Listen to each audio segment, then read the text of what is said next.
The whispering shadows.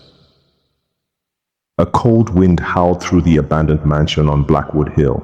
It had been empty for decades, but rumors spread like wildfire, whispers of shadows that moved on their own, voices in the dead of night, and a presence that watched from the darkness. When Aarav, an urban explorer, heard about the house, he couldn't resist the challenge. His friends warned him, but the thrill of uncovering the unknown was too tempting.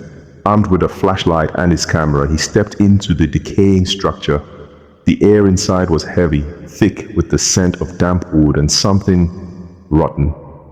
His footsteps echoed eerily. The grand staircase loomed ahead, its steps covered in dust, as if no one had walked them in years. Yet, faint footprints led upward. Ignoring the chill creeping up his spine, Aarav followed them.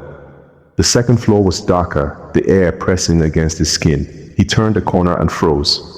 A mirror stood at the end of the hallway, cracked and covered in dust. But it was the reflection that made his blood run cold.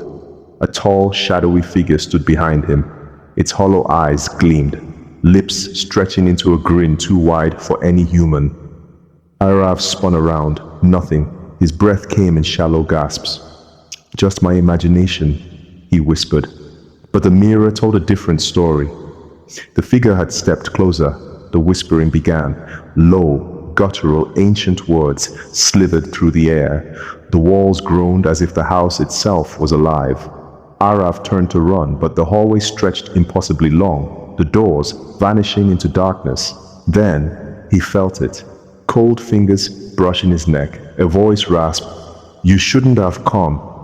The flashlight flickered. The whispering grew louder. Now a deafening chorus of voices. His camera, still recording, caught a glimpse of the figure, its grin splitting its face in half. Aarav screamed. The next morning, his friends found his camera at the entrance of the mansion, its screen flashing one final frame. Aarav, standing in the mirror. But his reflection?